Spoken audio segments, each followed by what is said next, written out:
নমস্কার, আপনারা দেখছেন সংকেত মিডিয়া, সোজা কথা সহজভাবে। নমস্কার, শুভ সকাল। আজ ঈশ্বর কথার ৫৯তম পর্বে শ্রী শ্রী গীতা থেকে পাঠ।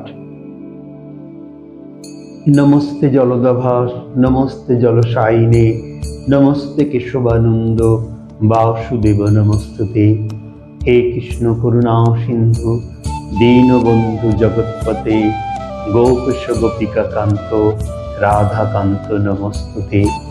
দীনের বন্ধু শ্রীকৃষ্ণকে শতকোটি প্রণাম জানিয়ে আজ শুরু করি গীতার শেষ অধ্যায়, অষ্টাদশ অধ্যায়।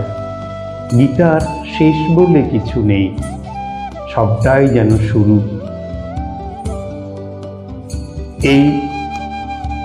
এই অধ্যায়ে মোক্ষযোগ, মুক্তির সেই যোগ। অর্জুন বলিলেন, হে কৃষ্ণ, হে ঋষিকেশ, সন্ন্যাস ও ত্যাগের বিষয় কি পার্থক্য আমি জানিতে ইচ্ছা করি।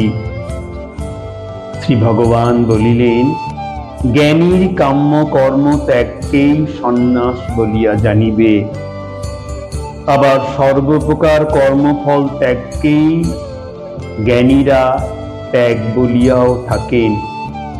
অনেক পণ্ডিত আবার বলেন যে বন্ধন দোষ যে কর্মে আছে তাহা ত্যাগ করা উচিত। আবার অনেক পণ্ডিত বলেন যে যজ্ঞ, দান, তপস্যা এই সকল কর্ম ত্যাগ করা চলে না। হে মহাবীর অর্জুন, আমি এই ত্যাগ বিষয়ে তোমায় নিশ্চয় করিয়া বলিতেছি, শ্রবণ করো। ত্যাগ ত্রিবিধ। যজ্ঞ, দান, তপস্যারূপ কর্ম পরিত্যাগ করা উচিত নয়। ইহা অবশ্য করণীয়, কারণ ইহা মনীষীদের পবিত্রতা আনয়নকারী হইয়া থাকে। হে অর্জুন, আসক্তি ও ফলের আশা ছাড়িয়া এই সকল কর্ম করা কর্তব্য, এই আমার উত্তম মত। নিত্য যে কর্ম করা হয়, অর্থাৎ সন্ধ্যা, গায়ত্রী ইত্যাদি, ইহা ত্যাগ করা অনুচিত।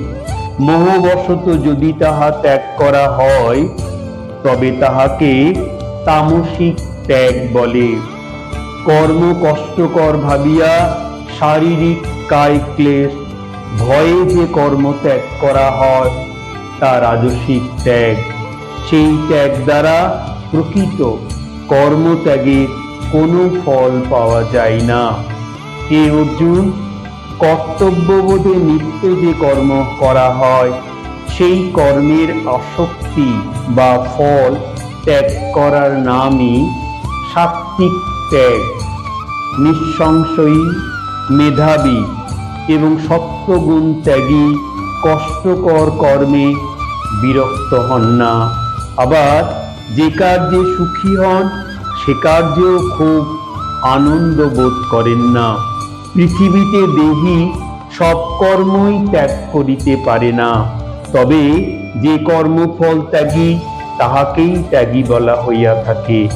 কর্মের ফলও ত্রিবিধ, পাপ পুণ্য মিশ্রভেদে মরণের পর জন্মিয়া থাকে। ইহা কিন্তু সন্ন্যাসীদের কখনো হয় না। হে মহাবীর অর্জুন, সকল কর্মসিদ্ধির জন্যে সাংখ্য বেদান্ত শাস্ত্রে 5টি কারণ কথিত আছে বলিয়া জানিও। সে 5টি কারণ এই দেহ, অহংকার, নানা প্রকার ইন্দ্রিয়, প্রাণ, অপান ইত্যাদির ব্যাপার, এবং পঞ্চম হয় দৈব। মানুষ নিজ শরীর দ্বারা যে বাক্য, মন দিয়া যে ধর্ম বা অধর্ম করে, এই 5টি তাহার কারণ। এই কারণে 5টিকে না বুঝিয়া যে নিজেকে কর্তা বলিয়া মনে করে, সেই নির্বোধ প্রকৃত সত্য বুঝিতে পারে না। যাহার মনে আমি কর্তা বলিয়া অহংকার নাই, বুঝিয়া কর্মে যিনি নির্লিপ্ত, এই জগতের সবাইকে বধ করিলেও তিনি প্রকৃতপক্ষে কাহাকেও বধ করেন না। সেই জন্যে তাহার কর্মবন্ধন হয় না।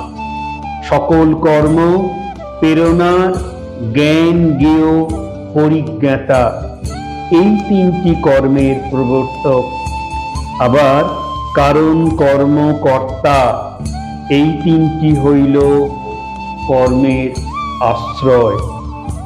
আমার সাংখ্য দর্শন গুণভেদে জ্ঞান, কর্ম, কর্তা তিন প্রকার হয়। সেই সকল তুমি যথাযথ শ্রবণ করো। যেই জ্ঞানের সাহায্যে প্রাণী সর্বভূতে একই আত্মা দেখিয়া থাকে, সেই জ্ঞানকে সাত্ত্বিক জ্ঞান বলিয়া জানিবে। যেই জ্ঞানের সাহায্যে প্রাণী সর্বভূতে স্থিত একই আত্মা নানা রূপে দেখা যায়, সেই জ্ঞান হইল রাজসিক জ্ঞান। যে জ্ঞানের সাহায্যে যুক্তিহীন, প্রমাণহীন প্রাণী স্থূল পদার্থে নিখিল তত্ত্ব আরোপ করিয়া ইহাকে আসক্ত হয়, সেই জ্ঞানকে তামসিক জ্ঞান বলে। যে কর্ম ইচ্ছা, বিদ্বেষ, কামনা শূন্য, সদ্য অনুষ্ঠিত, সেই কর্মকে সাত্ত্বিক কর্ম বলে। আর কামনাবশত অহংকার প্রকাশ করিয়া বহু ক্লেশে যাহা করা হয়, তাহাকে রাজসিক কর্ম বলে। ভাবী পরিণাম, বিত্তক্ষয়, হিংসা, সামর্থ্য বিচার না করিয়া মোহবশত যে কর্ম করা হয়, তাহাকে তামসিক কর্ম বলে। যিনি অহংমুক্ত, ধীর, ফল কামনাহীন, নিষ্পৃহ, উৎসাহযুক্ত ও স্থির, এমন যে কর্তা, তাহাকে সাত্ত্বিক কর্তা বলে। যিনি বিষয়ে আসক্তিপূর্ণ, যিনি কর্মফল চাহেন, যিনি লোভী, হিংসুক, অপবিত্র এবং হর্ষ শোকমুক্ত, তিনি রাজসিক কর্তা। যিনি চঞ্চল, অলস্য, অবিনয়ী, মূঢ়, সৎ, ক্রূর, দুঃখী, দীর্ঘসূত্রী, তাহাকে তামসিক কর্তা বলে। হে অর্জুন, আমি তোমার বুদ্ধি ও ধৃতি গুণানুসারে তিন প্রকার ভেদ কি, তাহা পৃথকভাবে বলিতেছি। হে অর্জুন বলে তিনি তিন প্রকার ভেদের কথা বলেছিলেন। কি বলেছিলেন? আগামী শ্রী শ্রী গীতা পাঠের কোনো পর্বে সেটা নিয়ে বলবো। শ্রীকৃষ্ণের আশীর্বাদী হাত আপনাদের মাথায় পড়ুক। খুব ভালো থাকুন। আগামী ৭তম পর্বে ঈশ্বর কথায় শ্রী শ্রী মায়ের কথা। নমস্কার। Subscribe our channel. Press the bell icon.